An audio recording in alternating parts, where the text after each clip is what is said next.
Iran Israel যুদ্ধ দেশের তৈরি পোশাক শিল্পের জন্য নতুন চ্যালেঞ্জ তৈরি করবে বলে শঙ্কা প্রকাশ করেছেন বিজিএমইএর নবনির্বাচিত সভাপতি মাহমুদ হাসান খান। নতুন এই সংকটসহ পোশাক শিল্পের চলমান সংকট নিরসনে সবাইকে একসাথে কাজ করবেন বলেও জানান তিনি। রাজধানীর উত্তরায় বিজিএমইএ ভবন অডিটোরিয়ামে নতুন কমিটির দায়িত্ব গ্রহণ অনুষ্ঠানে এই মন্তব্য করেন নবনির্বাচিত সভাপতি। তিনি বলেন, নতুন কমিটি কার্যকর এবং জবাবদিহিমূলক বিজিএমইএ গঠনের জন্য কাজ করবেন।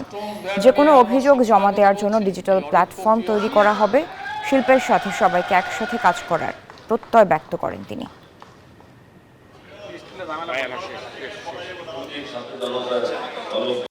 ইসরায়েল এবং ইরানের যুদ্ধ, যেটা আমাদের নির্বাচনী প্রচারণকালীন সময় আমরা বলতাম, আমাদের মিডিয়ার ভাই বোনেরা বলতেন যে আপনাদের সামনে চ্যালেঞ্জ কি। আমরা বলেছি চ্যালেঞ্জ প্রতিনিয়তই পরিবর্তন হয়। এই ইসরায়েল আর ইরানের যুদ্ধটা আমাদের জন্য একটা নতুন চ্যালেঞ্জ। কারণ হচ্ছে এরপরে যদি ফলে তেলের দাম বৃদ্ধি পেলে সেটা একটা রিকারিং এফেক্ট সবার উপর পড়বে এবং পোশাক শিল্প এর থেকে বাদ যাবে না। বান্ডেল থাকলে প্রতি সেনমানিতে টাকা বাঁচবে। বিকাশ সেনমানি বান্ডেল কিনে জিতুন প্রতি লেনদেনে।